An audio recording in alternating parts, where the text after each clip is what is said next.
اب جب وارثوں کو حصہ دیا جائے گا تو کچھ لوگوں کا حصہ تو اللہ نے بتا دیا، ماں کا اتنا حصہ ہے، باپ کا اتنا حصہ ہے، شوہر کا اتنا حصہ ہے، بھائی کا اتنا حصہ ہے۔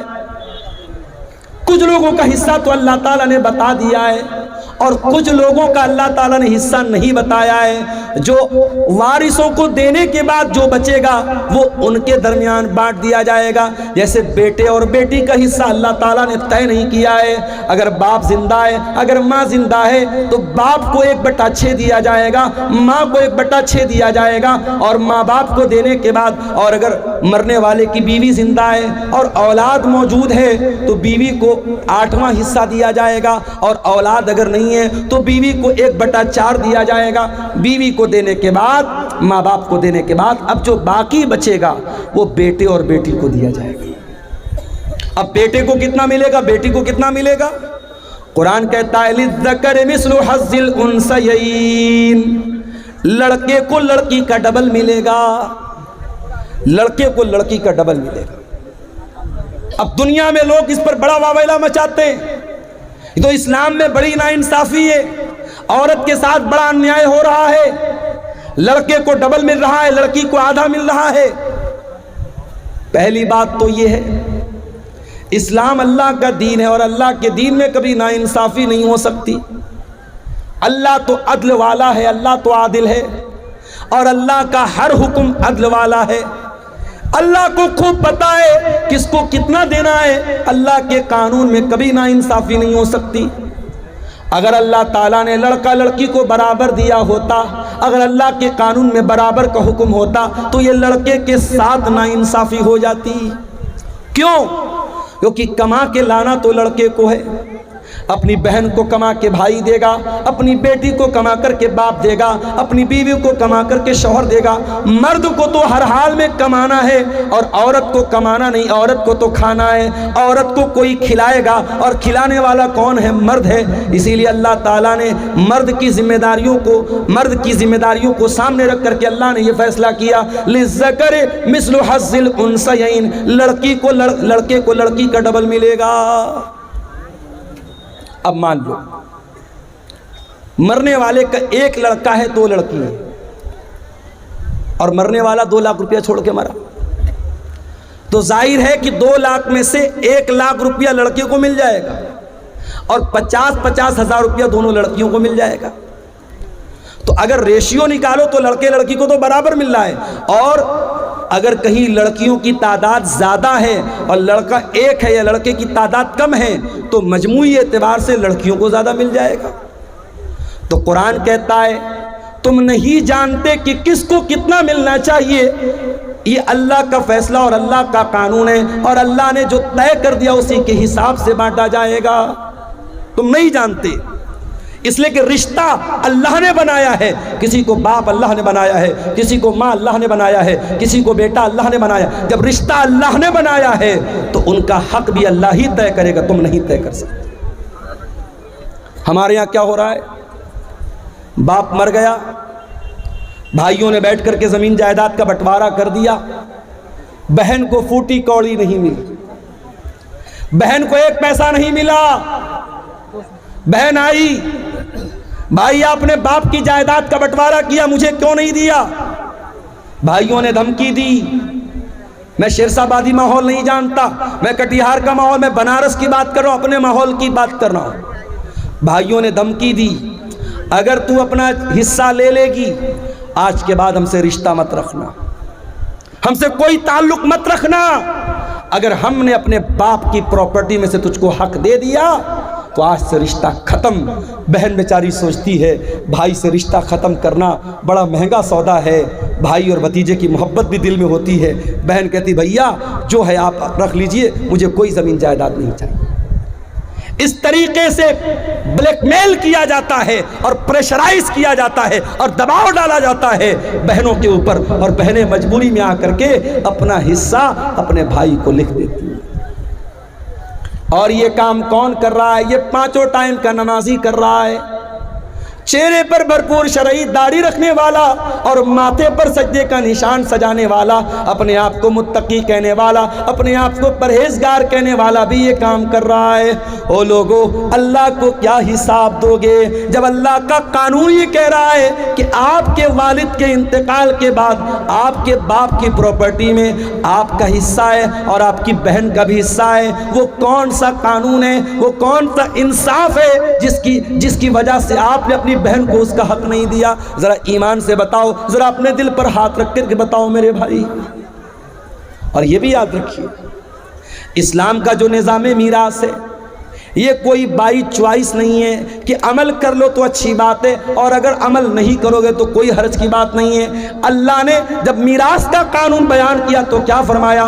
تلک حدود اللہ، اے میرے بندو، یہ اللہ تعالیٰ کا بنایا ہوا قانون ہے۔ وَمَن يُطِعِ اللَّهَ وَرَسُولَهُ يُدْخِلْهُ جَنَّاتٍ تَجْرِي مِن تَحْتِهَا الْأَنْهَارُ خَالِدِينَ فِيهَا أَبَدًا۔ جو اللہ کی بات مانے گا، جو رسول کی بات مانے گا، جو اللہ کے قانون پر چلے گا، اللہ اس کو جنت میں ڈالے گا جہاں جنت میں ہمیشہ ہمیشہ رہے گا۔ وَذَلِكَ الْفَوْزُ الْعَظِيمُ، اور یہ بہت بڑی کامیابی ہے۔ وَمَن يَعْصِ اللَّهَ وَرَسُولَهُ وَيَتَعَدَّ حُدُودَهُ، اور جو اللہ کی نافرمانی کرے گا، جو رسول کی نافرمانی کرے گا، جو اللہ کے قانون کو توڑے گا، جو اللہ کے نظام میراث کو نہیں مانے گا، جو اللہ کے بنائے ہوئے قانون کے مطابق اپنی بہن بیٹی کو حصہ نہیں دے گا، اللہ کیا فرماتا ہے؟ يُدْخِلْهُ نَارًا خَالِدًا فِيهَا، اللہ اس کو جہنم کے اندر ڈالے گا اور جہنم میں بہت لمبے ٹائم تک وہ رہے گا۔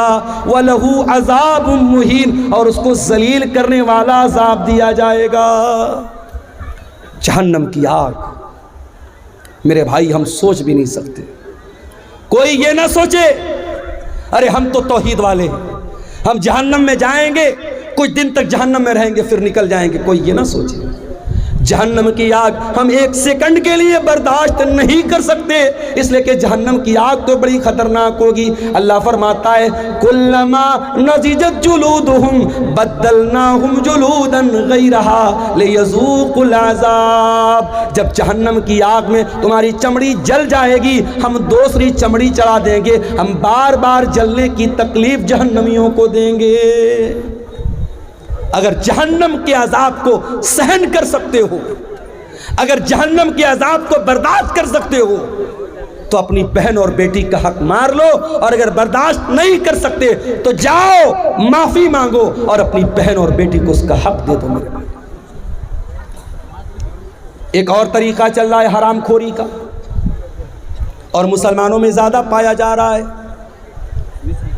زمین میری ہے اور میری زمین کے بغل میں میرے پڑوسی کی زمین ہے، میں دھوکے سے کیا کرتا ہوں، اپنے پڑوسی کی زمین کا 1 فٹ حصہ اپنی زمین میں شامل کر لے رہا ہوں۔ میں مثال دے رہا ہوں، اپنے پڑوسی کی، اپنے رشتہ دار کی زمین پر ناجائز قبضہ کرنے کے لیے زمین پر بنی ہوئی باؤنڈری کو مٹا دینا، نشان کو مٹا دینا، یا زمین و جائیداد کے کاغذ میں ہیر پھیر کر لینا۔ میرے پیارے ساتھیوں، اگر یہ کام آپ کرتے ہیں تو کان کھول کر کے سن لیجئے، اللہ کے نبی فرماتے ہیں لعن اللہ من غیر منار الارض، جو زمین کے نشان کو بدل دے، جو جائیداد کو ہڑپنے کے لیے، زمین کو ہڑپنے کے لیے زمین کے نشانات کو بدل دے، اس کے اوپر اللہ کی لعنت برستی ہے۔ اگر اللہ کی لعنت کہ ہم حقدار بننا چاہتے ہیں تو یہ کام کر سکتے ہیں، ورنہ میرے پیارے ساتھیوں یہ بہت ہی خطرناک کام ہے۔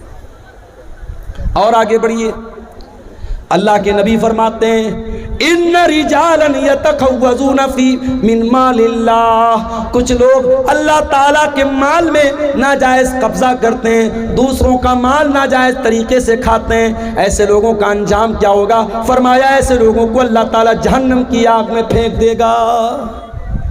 جہنم کی آگ میں حرام کھانے والوں کو اللہ تعالیٰ ڈال دے گا۔ میرے بھائی، آپ میں سے بہت سارے لوگوں نے حج عمرہ بھی کیا ہوگا۔ سعودی عرب کے اندر داخل ہوتے ہی انڈیا کا روپیہ کام کرنا بند کر دیتا ہے، بنگلہ دیش کا ٹکا کام کرنا بند کر دیتا ہے، امریکہ کا ڈالر کام کرنا بند کر دیتا ہے۔ سعودی میں آپ گئے تو وہاں پہ سعودی ریال چاہیے آپ۔ ایک مرتبہ میں گیا عمرہ کے سفر پہ، میں یہاں سے ریال لے کے گیا، اتفاق سے میری فلائٹ ڈائریکٹ نہیں تھی، تو دبئی کے ایئرپورٹ پر فلائٹ چینج کرنی تھی مجھے۔ اب دبئی کے ایئرپورٹ پر سامان، بھوک لگ رہی تھی، کچھ کھانا تھا، تو وہ ریال بھی لینے کو تیار نہیں ہے۔ اس نے کہا کہ ہمیں دبئی کا پیسہ چاہیے، جو یونائٹڈ عرب امارات کا جو وہ درہم ہوتا ہے، ہم کو وہ چاہیے، ہم کو یہاں سعودی کا ریال نہیں چاہیے۔ میرے پاس ریال تھا، میں انڈیا سے ریال بنا کے لے کے گیا تھا۔ ہر دیش کی اپنی ایک کرنسی ہے۔ امریکہ کے لوگ انڈیا میں آتے ہیں، ڈالر کو روپیے میں بدل کے ایکسچینج کر کے تب آتے ہیں۔ انڈیا کا آدمی سعودی جاتا ہے، اپنے روپیے کو ریال میں چینج کرتا ہے۔ ہر دیش کی اپنی ایک کرنسی ہوتی ہے میرے بھائی۔ ایک بات بتاؤں آپ کو، قیامت کے دن کرنسی کون سی چلے گی؟ کسی کا مال ہڑپ لیا کسی نے، 1 لاکھ روپیہ کسی کا ناجائز قبضہ کر لیا۔ اب قیامت کے دن جس کا پیسہ اس نے مارا ہے، جس کا حق مارا ہے، اس نے اللہ کی عدالت میں کہا، اے اللہ، اس نے میرا 1 لاکھ روپیہ ناجائز طریقے سے لیا ہے۔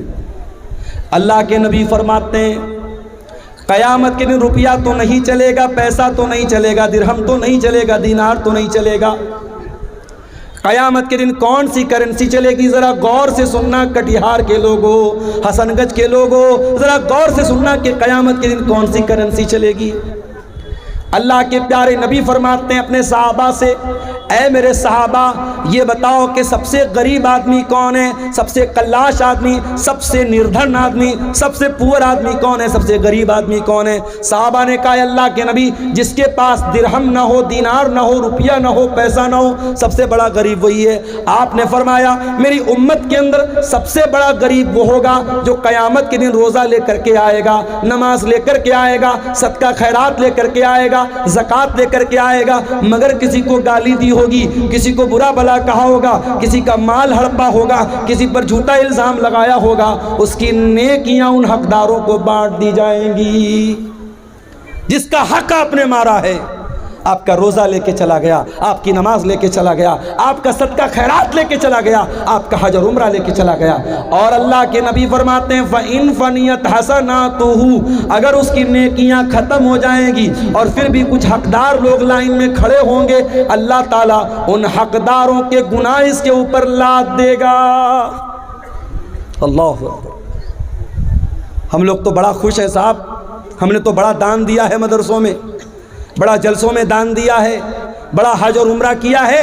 قیامت کے دن اگر حقوق العباد میں کوتاہی کی ہے، اگر کسی کا حق مارا ہے، قیامت کے دن یہ دان، یہ چندہ، یہ روپیہ، یہ پیسہ جو اللہ کی راہ میں ہم نے دیا ہے، سب برباد ہو جائے گا اگر ہم نے حقوق العباد میں کوتاہی کی۔ میرے پیارے ساتھیوں، اللہ کے پیارے نبی فرماتے ہیں اگر اس کی نیکیاں ختم ہو جائیں گی اور پھر بھی حقدار لائن میں لگے ہیں، اللہ تعالیٰ ان حقداروں کے گناہ اس کے اوپر لا دے گا۔ جو انسان دنیا سے نماز لے کر کے آیا تھا، روزہ لے کر کے آیا تھا، زکوٰۃ لے کر کے آیا تھا، حج لے کر کے آیا تھا، اب اس کے اوپر گناہ لادے جا رہے ہیں، بالکل گناہوں سے بھر جائے گا۔ ثم طرح فی النار، پھر اس کو جہنم کے اندر پھینک دیا جائے گا۔ اتنا خطرناک معاملہ ہے میرے بھائی۔ اس لیے وراثت کے معاملات میں اللہ سے ڈرو میرے بھائی، اور کبھی غور کرو، جس بہن کا حق مار رہے ہو، جس بھتیجے کا حق مار رہے ہو، اس کے باپ کے مرنے کے بعد وہ یتیم ہے، اور یتیم کا مال اگر ناجائز طریقے سے کوئی کھاتا ہے، اس کی بڑی خطرناک وعید ہے۔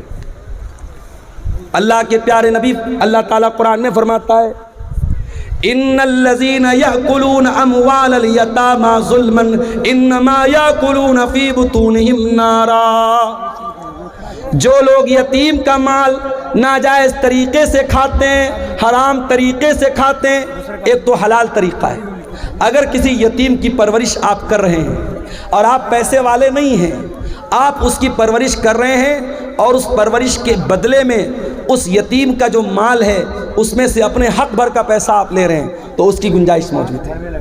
لیکن اگر ناجائز طریقے سے یتیم کا مال کوئی کھا رہا ہے، ان الذین یاکلون اموال الیتامی ظلما، جو یتیم کا مال ناجائز طریقے سے کھا رہا ہے، انما یاکلون فی بطونہم نارا، وہ اپنے پیٹ میں جہنم کی آگ بھر رہا ہے، اپنے پیٹ میں جہنم کی آگ بھر رہا ہے۔ یتیم اس لائق نہیں ہے کہ اس کے اوپر ظلم کیا جائے۔ بڑا بے رحم ہے وہ انسان، بڑا جانور ہے وہ انسان جو کسی یتیم کے حق کو دبائے، جو کسی یتیم کو مارے، جو کسی یتیم پر ظلم کرے۔ اللہ کے پیارے نبی تو یہاں تک فرماتے ہیں انا وکافل الیتیم کہاتین، میں اور یتیم کی پرورش کرنے والا جنت میں اس طریقے سے رہیں گے۔ آپ نے اپنی دونوں انگلیوں سے اشارہ کر کے فرمایا جیسے یہ دونوں انگلیاں ایک دوسرے کے ساتھ ملی ہوئی ہیں، او لوگوں یتیم کی پرورش کرنے والا جنت میں میرے ساتھ رہے گا۔ آج ان مدرسوں میں یتیم بچے پڑھتے ہیں، ان مدرسوں میں یتیم بچے پڑھتے ہیں، اور ان یتیم بچوں پر اگر آپ کوئی مال خرچ کرتے ہیں اس سے ڈبل فائدہ آپ کو ملے گا۔ جو ثواب ملے گا دان کا چندے کا وہ تو ملے گا، اگر یتیم بچے کے اوپر آپ مال خرچ کر رہے ہیں تو قیامت کے دن اپنے نبی کے ساتھ رہنے کا موقع آپ کو ملے گا۔ اللہ کے نبی فرماتے ہیں جو کسی یتیم کی پرورش میں حصہ لیتا ہے، اللہ کے نبی فرماتے ہیں قیامت کے دن وہ جنت میں میرے ساتھ رہے گا۔ میرے پیارے ساتھیوں، کسی یتیم کے مال کو ناجائز طریقے سے کھانا جب حرام ہے، آپ کی بہن بھی آپ کے باپ کے مرنے کے بعد یتیم ہو گئی، آپ کا بھتیجا اپنے باپ کے مرنے کے بعد یتیم ہو گیا، اس بھتیجے کا اس بہن کا حق مارنے کے پہلے سوچ لو کہ کل اگر تمہارے بچے یتیم ہو گئے تو ان کا کیا ہوگا۔ اس کی جگہ اپنے آپ کو رکھ کے سوچو، تمہارا انتقال ہو جائے اور تمہارے بچوں کے ساتھ کوئی ناانصافی کرے، تمہارے بچوں کا کوئی حق مار لے تو سوچو تمہیں کیسا لگے گا۔ اس کی جگہ اپنے آپ کو رکھ کے سوچو اور کسی یتیم کے مال کو ہڑپنے کی کوشش کرو۔ میرے پیارے ساتھیوں، دنیا میں اگر کسی کا حق ہم نے مارا ہوگا، قیامت کے دن ہم کو اس کا بدلہ دینا پڑے گا۔ اللہ کے پیارے نبی فرماتے ہیں لَتُوَدُّنَّ الْحُقُوقَ إِلَىٰ أَهْلِهَا، تم دنیا میں لوگوں کا حق دے دو ورنہ قیامت کے دن تم کو دینا پڑے گا۔ حَتَّى يُقَادَ لِلشَّاةِ الْجَلْحَاءِ مِنَ الشَّاةِ الْقَرْنَاءِ، قیامت کے دن اگر سینگ والی بکری نے بغیر سینگ والی بکری کو مارا ہے تو اس بکری سے بھی قصاص لیا جائے گا، اس بکری سے بھی بدلہ لیا جائے گا، جانوروں سے بھی حساب لیا جائے گا۔ اگر جانوروں سے قصاص لیا جائے گا تو ہم اور آپ تو انسان ہیں میرے بھائیوں، ہمیں اور آپ کو بھی حساب دینا پڑے گا۔ اس لیے میرے پیارے ساتھیوں، قرآن کا 30واں پارہ کھولو، اللہ فرماتا ہے وَتَأْكُلُونَ التُّرَاثَ أَكْلًا لَمًّا وَتُحِبُّونَ الْمَالَ حُبًّا جَمًّا، او لوگو تم وراثت کو ڈکار جاتے ہو، تم میراث کو کھا جاتے ہو اور تم مال سے بہت زیادہ محبت کرتے ہو۔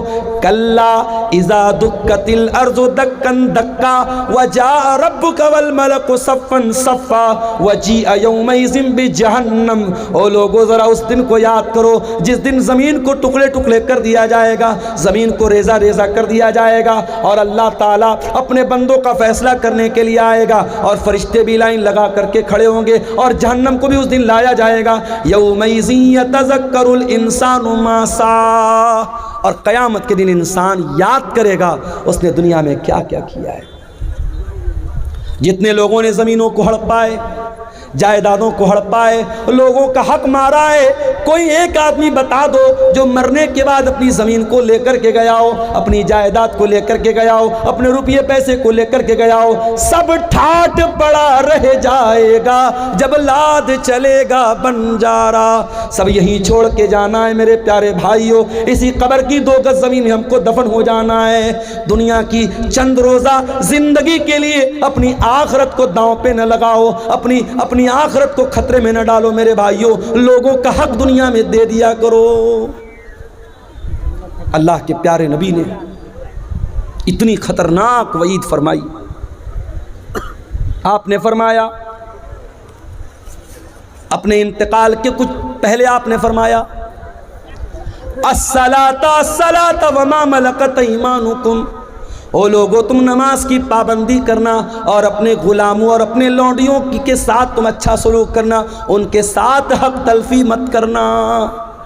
اسلام وہ دین ہے کہ سماج کا وہ طبقہ جو مزدوروں کا طبقہ ہے، جو غلاموں کا طبقہ ہے، جو لونڈیوں کا طبقہ ہے، جس کو دنیا میں حقیر مانا جاتا ہے، اللہ کے پیارے نبی اپنے انتقال کے پہلے دنیا کو وصیت کر کے جا رہے ہیں اس غلام اور لونڈی کا بھی حق آپ کو نہیں مانا۔ حضرت ابو ذر غفاری نے اپنے غلام کو برا بھلا کہہ دیا، اس کی ماں کا نام لے کے کچھ آر دلا دی، کچھ برا بھلا کہہ دیا۔ اللہ کے پیارے نبی کو بہت غصہ آیا، آپ نے فرمایا اے ابو ذر، آج تم نے اتنا خطرناک کام کیا ہے کہ یہ تو دور جاہلیت کا کام ہے، یہ تو وہ انسان یہ کام کرے گا جس کے اندر دور جاہلیت کا کوئی حصہ رہ گیا ہو۔ آپ نے کہا کہ یہ نوکر چاکر، یہ کام کرنے والے، یہ بھی تمہارے بھائی ہیں، جو کھاؤ ان کو کھلاؤ، جو پہنو ان کو پہناؤ۔ اسلام تو وہ مذہب ہے میرے بھائی جو غلاموں کا، نوکروں کا بھی حق ہمیں بتاتا ہے۔ دنیا میں لوگ مزدور دیوس مناتے ہیں، بڑی بڑی تنظیمیں بنی ہیں، ایسوسی ایشن بنی ہیں مزدوروں کے حقوق کے لیے۔ 1400 سال پہلے محمد اکرم صلی اللہ علیہ وسلم نے مزدوروں کے حق کی لڑائی لڑی ہے، مزدوروں کو ان کا حق دیا ہے آپ نے۔ اللہ کے پیارے نبی فرماتے ہیں آت الجیر حقہ قبل ان یجف عرقہ، مزدور کا پسینہ سوکھنے کے پہلے اس کی مزدوری دے دو۔ میرے پیارے ساتھیوں، اسلام تو وہ پیارا دین ہے جو ہر حقدار کو اس کا حق ٹائم پر دینے کی تعلیم دیتا ہے۔ اس لیے اگر کسی کے باپ کا انتقال ہو چکا ہے تو دیر نہ کرے، اپنے بھائیوں کو اکٹھا کرے، بہنوں کو اکٹھا کرے، مفتی صاحب کو بلا لے۔ باپ جو زمین چھوڑ کے گئے، جو جائیداد چھوڑ کے گئے، جو سونا چاندی چھوڑ کے گئے، جو کھیت کھلیان چھوڑ کے گئے، سب کا کیلکولیشن کر کے حساب کر لے اور جس کا جو حق ہے وہ اس کو دے دے۔ میرے بھائی، دنیا میں چند دنوں کی پریشانی سہ لو، یہ اس سے بہتر ہے کہ ہمیں آخرت میں اللہ کے عذاب کو سہنا پڑے۔ اور یہ بھی یاد رکھو، اگر حرام کی زمین میں، حرام کی جائیداد میں اپنے بچوں کو رکھ کے پال رہے ہو، اپنے بچوں کو بھی جہنم کی آگ کا حقدار بنا رہے ہیں۔ ہم یہ سمجھ رہے ہیں صاحب ہم حرام کا پیسہ کما رہے ہیں، ہمارے گھر میں پیسہ آ رہا ہے، ہمارے بچے چین کی زندگی گزار رہے ہیں، ہماری فیملی چین کی زندگی گزار۔ غلط ہے یہ۔ اگر پیسہ حرام کا آ رہا ہے اور آپ کے بچے عیش کر رہے ہیں، آپ کی بیوی عیش کر رہی ہے، وہ حرام کی کمائی آپ کے گھر کی برکت کو ختم کر رہی ہے۔ اللہ کے پیارے نبی فرماتے ہیں جو جسم حرام کمائی سے پرورش پاتا ہے فالنار اولا بہی، وہ جسم جہنم کی آگ میں جلے گا۔ میرے بھائی، کیا ہم چاہیں گے ہمارے بچے جہنم کی آگ میں جلیں؟ ہم کبھی نہیں چاہیں گے۔ یہ چند سوالات آئے ہیں، دیکھ لیتے ہیں اس کو۔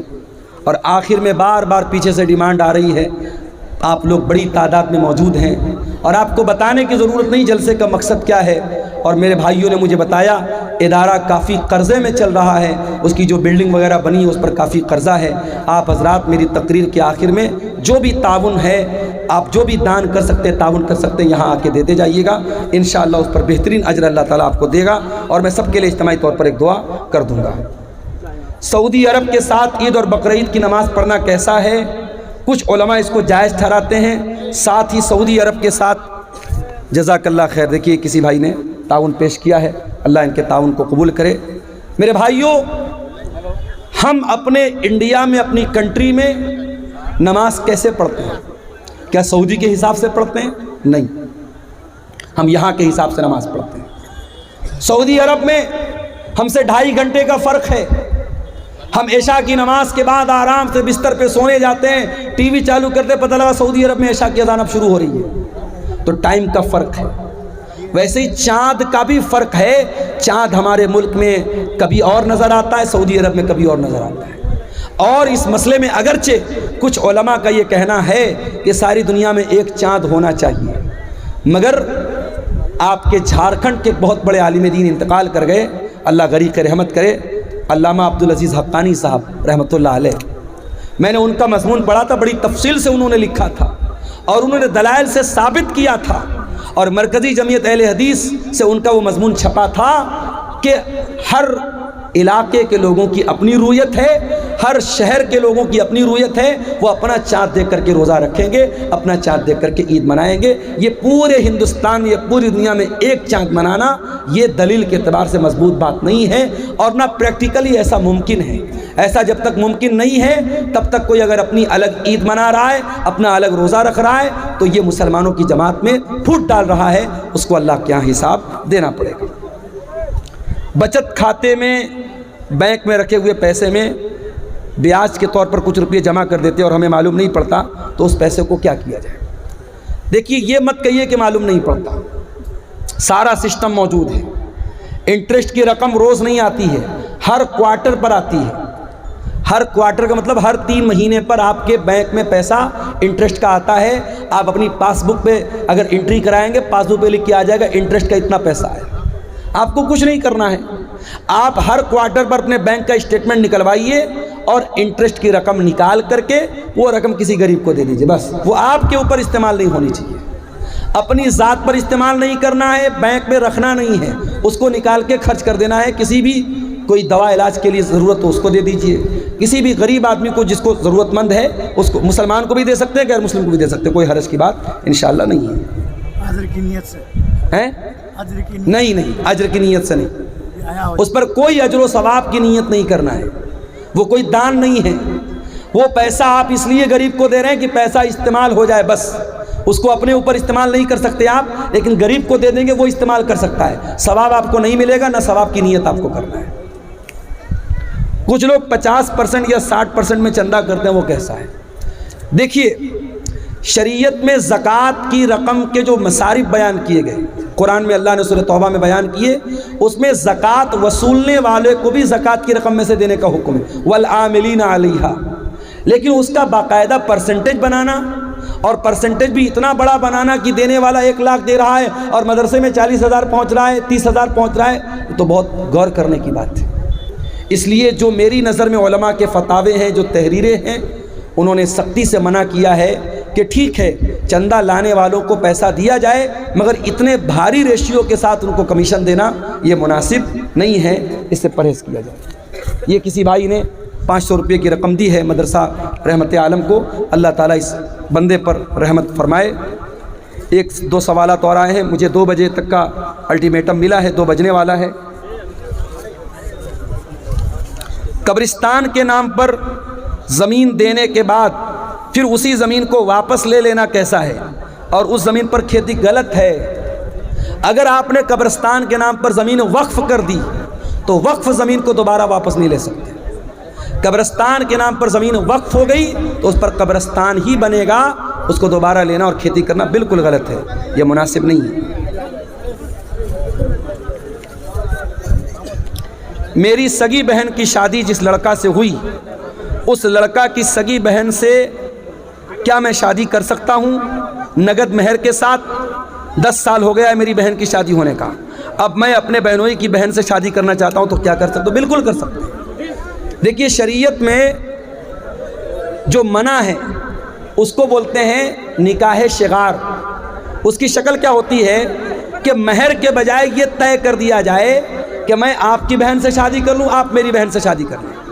اگر مہر کے بجائے یہ ادلا بدلی والی شادی کی جائے تو غلط ہے۔ اگر مہر طے ہے، میں آپ کی بہن سے شادی کر رہا ہوں، آپ میری بہن سے شادی کر رہے ہیں، دونوں کا مہر طے ہے تو کوئی حرج کی بات نہیں۔ اور یہاں ایک مسئلہ اور یاد رکھیں کہ اس طریقے کی شادی عام طور پر سکسیس نہیں ہوتی، کامیاب نہیں ہوتی۔ کوئی مسئلہ آتا ہے، میں نے کئی کیس دیکھا ہے، اگر اس گھر کی لڑکی اس گھر گئی، اس گھر کی لڑکی اس گھر آئی، اگر ایک گھر میں کوئی مسئلہ ہوتا ہے تو دوسرے گھر کی لڑکی کو سہنا پڑتا ہے۔ اس لیے اس طریقے کی رشتہ داری سے بچنا چاہیے۔ حرام تو نہیں ہے، ناجائز تو نہیں ہے، مگر بچنا چاہیے تاکہ مسئلہ پیدا نہ ہو، لیکن شریعت کے اعتبار سے کوئی حرج کی بات انشاءاللہ نہیں ہے۔ ٹھیک ہے، 5 وقتہ نمازی ہے، چوری کا مال گھر میں لگاتا ہے، جائز ہے یا نہیں؟ چوری کا مال اگر گھر میں لگاتا ہے، نمازی ہو، تہجد گزار ہو، غلط ہے۔ جو غلط ہے وہ غلط رہے گا، کرنے والا کتنا ہی بڑا متقی اور پرہیزگار کیوں نہ ہو، اس کے کرنے سے وہ کام صحیح نہیں ہو جائے گا۔ تو میرے عزیزوں، جاتے جاتے آپ کو پھر یہی پیغام دینا چاہتا ہوں کہ اپنی کمائیوں کے سلسلے میں ہم چنتا کریں۔